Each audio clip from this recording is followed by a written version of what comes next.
Kārta pa kārtai no koka būvelementiem tiek attīrīts uzslāņojums, līdz logu rāmi un durvis atklājas savā sēniskumā.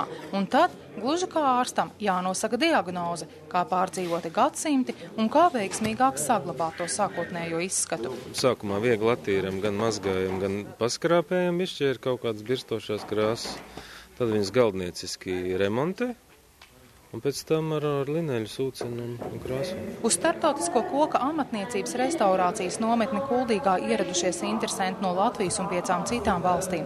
Programma veidota daudzveidīgi, iespēja darboties gan praktiski, gan teorētiski. Tā, piemēram, seminārā iepazīti labi koka būvgaldniecības elementu restaurācijas piemēri Latvijā, Norvēģijā, Zviedrijā un Dānijā. Savukārt vairākas senākās ēkas Kuldīgā tiks pie pareizi restaurētām durvīm un logu rāmjiem. Mēs Kuldīgā maksimāli vēlamies saglabāt autentiskumu.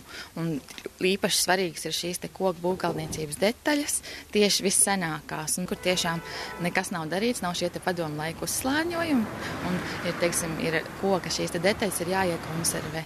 You see here? Visas plaisiņas. Yes, you kit. Viss, kur ir rēgojies melns caurums, to visu pieķetēt. Nometnes dalībnieki atzina, ka svarīgākā te ir iespēja savstarpēji bagātināties. Those little craft secrets.